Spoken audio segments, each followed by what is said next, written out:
So let's continue with the functions that we learned so far. Mainly, I'm going to focus on print and format and add some stuff to it, just practicing with those two functions. So up to this point, we had two variables. I can easily change to whatever you want. You can have two numeric value of any type, integer, float, or both integer, both floats, whatever you want. And then you can have different arithmetic operators and assign those operators into the operands that you have, the values that you have, and see the result of them. We talked about it is not just enough that you calculate. If you want to see the result, you need to make sure you print them, which you're doing after each calculation. Some people prefer to do all of their calculation first and then print them all at once. If you do that, you need to have different names for the buckets that are holding the results. So that way I need to have one variable for num1 plus num2 for addition, and then one for subtraction, multiply, division, and then at the end I'm printing all of those values that have their own unique names for variables. Okay. The way I did it, again, is I'm reusing a bucket over and over again instead of creating a new one. So now, if you run this one more time, what it's going to show us is, okay, there's a bunch of numbers on the screen, and I don't like it this way. The reason I don't like it this way is I don't know what is 8.3, right? What is 8.3? I need to go back to my code and see, okay, num1 is what was 5.3 and then num2 was 3. If you add them to each other, the result is going to be 8.3, right? So it's like not very informative if you just look at the result. How we can make it more informative? So with print function, we can pass as many arguments as we want to it. So why not print the original values too, so we know it is the result of those two values. So I'm going to say, okay, num1, num2, and the result is num. So let's go ahead and just check the first line. I'm going to take the result, the rest out. So I'm going to comment them out for now, and I'm going to fix this first part of it.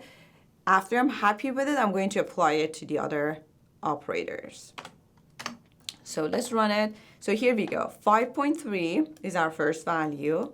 3 is our second value. And 8.3 is the result of that.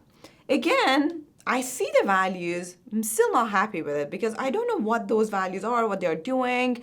If you show it to someone, they might not guess at the first glance that you're adding those two first numbers to each other to get the third one.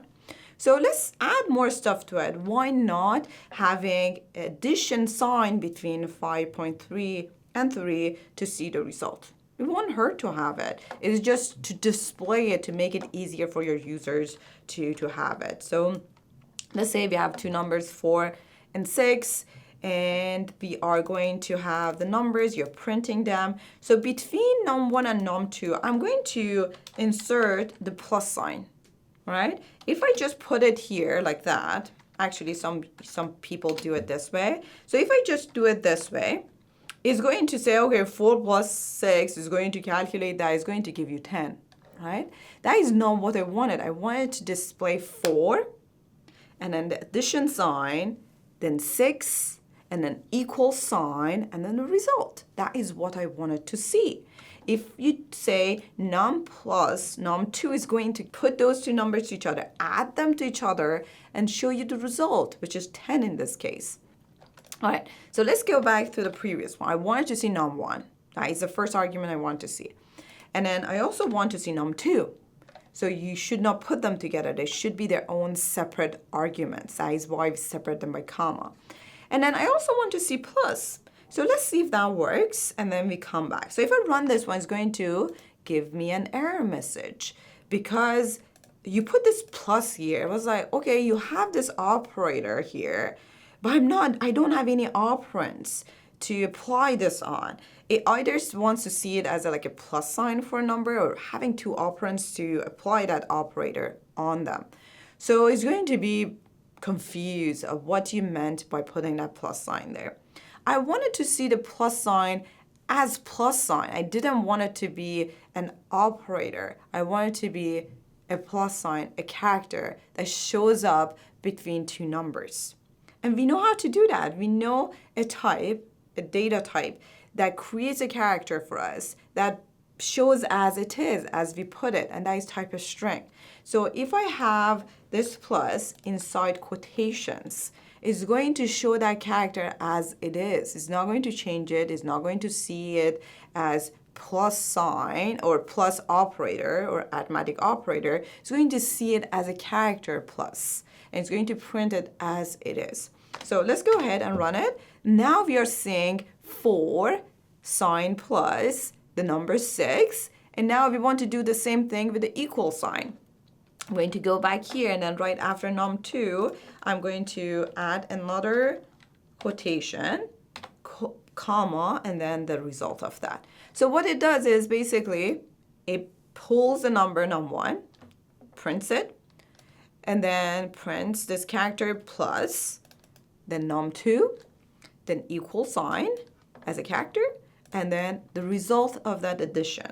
You can also, if you don't want to create any bucket for anything, you can directly put that addition here and just comment this line. So you can just ignore that extra variable and directly do the arithmetic operator inside your print. So it's going to add them automatically for you in there and print a result for you. So here we go. It shows 4 plus 6 is 10. That looks much better. It's not just 10 that I need to guess, that I need to go back to my code to see why I'm getting that 10. So this way is very informative. If someone receives the results, they know this is the addition of 2 numbers that I passed to it.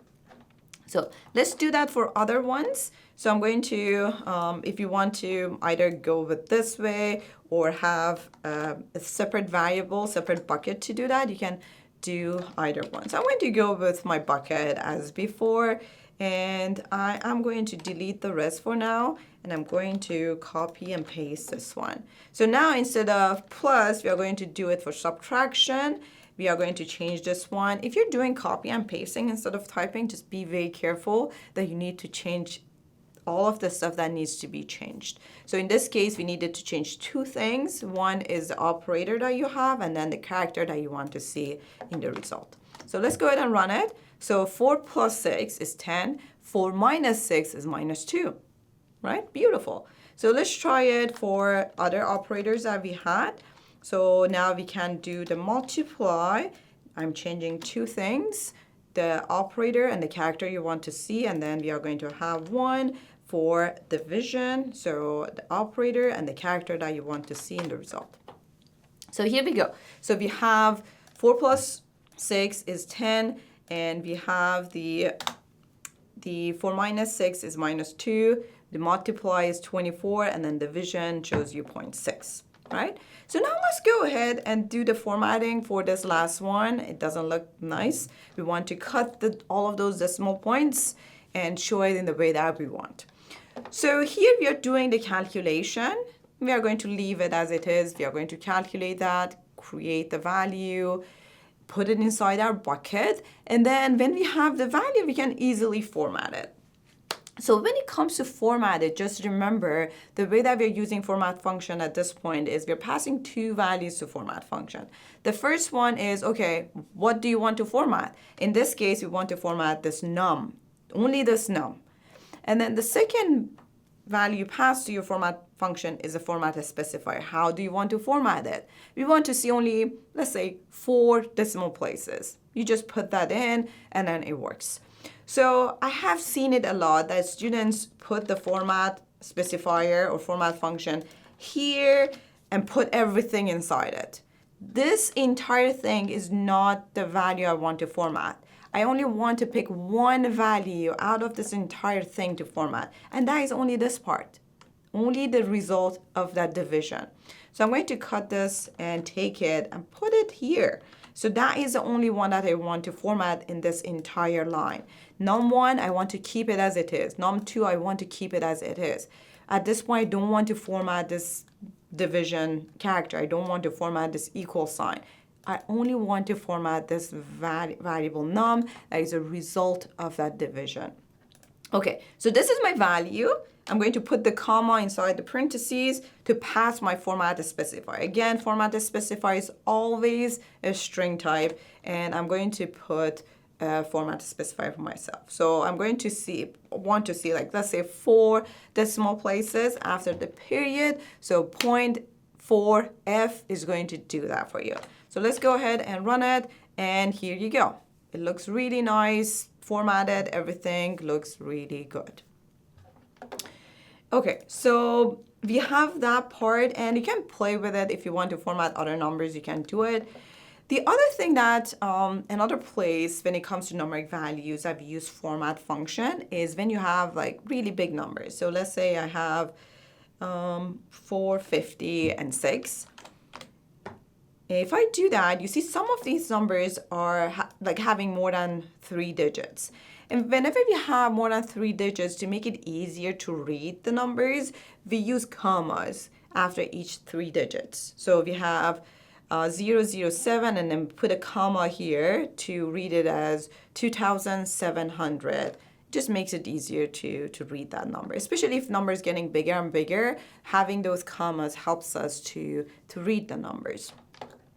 It has no other value. And remember, when we have numeric values in Python, commas are not allowed in a number. So if you want to see a number with the comma, you need to format it. So with format function, again, it creates a string type for you.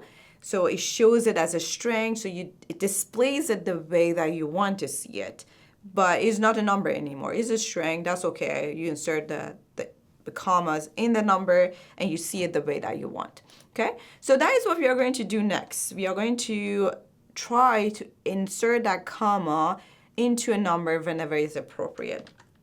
So I'm going to go and assume, say, I don't know like what num1 and num2 are going to be. So maybe the addition is like a big number, like has more than 3 digits. So I'm going to assume it's going to be a big number, and I'm going to assume it needs a comma when we are displaying it. So I'm going to add that format specifier here. So I'm going to format that number and say, if appropriate, put comma with that number, right? So I'm going to do that for the other ones. The nice thing about using the same variable name is you can copy and paste. So now I have the result of this addition. If appropriate, you add the comma. The result of the subtraction, if appropriate, add the comma. The result of multiply, if appropriate, add the comma. And then here in the last one, we already have a format specifier that takes care of the digits after the period. So what if I want to include the comma for that too? Very easy, you just add the comma before the period. It basically tells, if appropriate, adds the commas in the digits that you have before period, and then after the period, I want to only see 4 digits, or 2 digits, or 10 digits, whatever you want to put there, all right? So let's go ahead and run this code, and here we go. The only value that was appropriate or was eligible to have the comma is the result of multiply. So it puts 2 and then comma 700, so you read that number easier, right? So it doesn't change the number. The result, the num, is still a number, 2,700, and it doesn't have the comma in it. When you format it, you show it with the comma. Okay, you create a string version of that number and show it the way that you want. So now if you go ahead and change the numbers to something else, it's going to show it differently. So now the first 2 also have the comma in them because the number has more than 3 digits. Okay, make sense? I hope so. So that is how you format numbers, and you can combine the comma with the decimal places that you want to see in a number.